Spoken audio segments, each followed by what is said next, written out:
First, though, last night's Corey saw Todd's health fears spiral as he awaited test results from the hospital, opening up to his boss, George, about his worries that the end was nigh.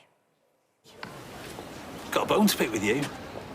Last night, Christina, you're very rude to her. Sorry. You don't sound it. Forget it, George, all right? I've got bigger fish to fry. Why? What's the matter? I've been thinking, I need to get my house in order. Day in, day out, we stare death in the face, but it's dawned on me, I haven't even planned my own funeral yet.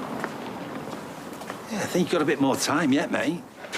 That's the thing, though, George. None of us know.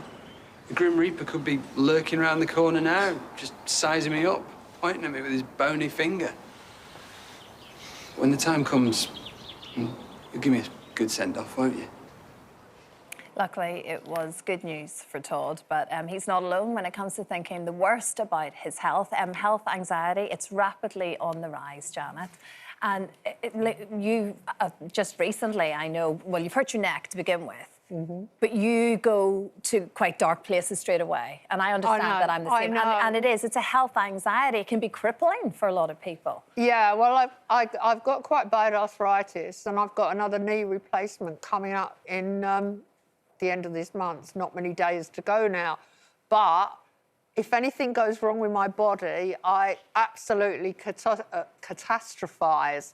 So a week ago, I was doing my show in a theatre in Bury St Edmunds, and I looked down and my neck jammed. And then ever since that day, my neck's been like that. So I haven't been able to get rid of it, and I'm sure I've had physiotherapy, but I've slung everything at it. So this is how I deal with any ailment, because I want the whole time to be operating at peak condition, peak capacity, peak efficiency. If any little niggle comes along, I can't handle it. So I've got all the painkillers going. I know it's bad. Don't copy anyone watching, please.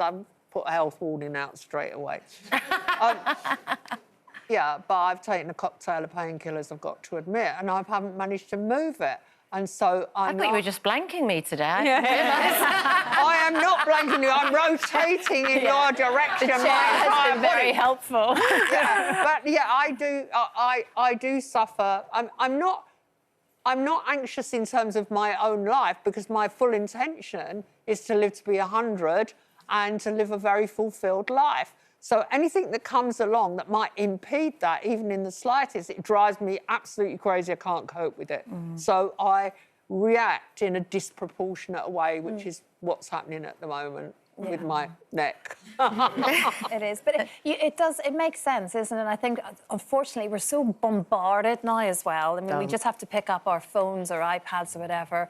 I mean, God forbid we ever Google anything health-wise. Yeah. It can be a very dark place very quickly for a lot of people. And I would never belittle anyone that suffers from health anxiety, because it's a real thing, and I think it can make you unwell mentally and physically, and it can sort of manifest, and even if you weren't unwell at the start, that can happen. And I think sometimes with all the waiting lists and with how hard it can be to access appointments and specialists, you do have to go to Google, you do have to ask friends and family.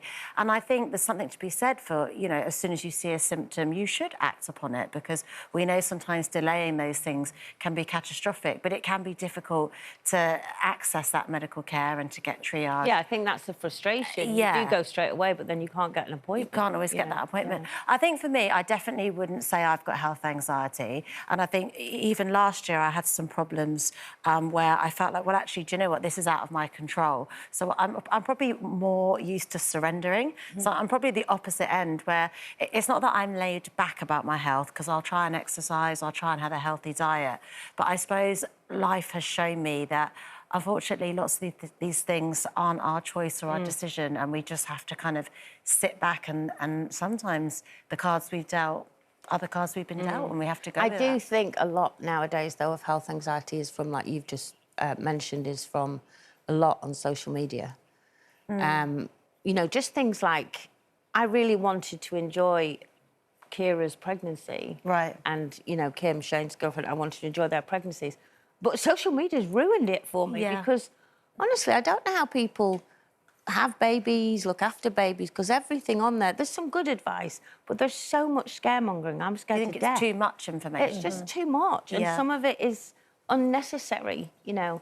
And also, like you say, it's all very well saying you do Google it, but Google, even if you stub your toe, you know, by the end of the explanation, you're going to get cancer. Yeah. Yeah. It's true. That's all Google knows. Yeah, You know. yeah. It's very difficult. It's interesting for me because I just explained how if anything happens to me, I immediately assume the worst. And like at the moment, I'm assuming there's like an alien growing at the base of my eye. I can't believe it's just a normal ricked neck. I think there's something worse. I think that's probably true. Yeah. I asked Colleen earlier this morning, I said, in Alien, the monster came out the front of the... yeah, Janet. Yes, get over it. But I live with someone who's been through cancer, who's been through 2 different kinds of cancer, and is still, you know, having treatment. And my partner is so laid back about it. He accepts it. He's got... maybe it's because he trained as a counsellor, Right. but he's definitely got the right attitude to dealing with your health.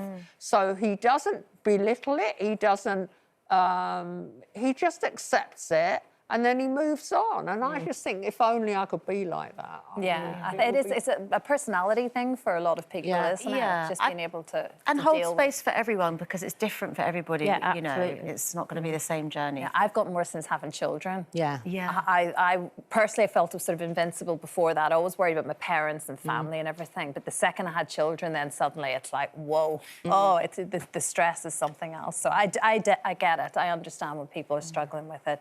Good luck, Janet.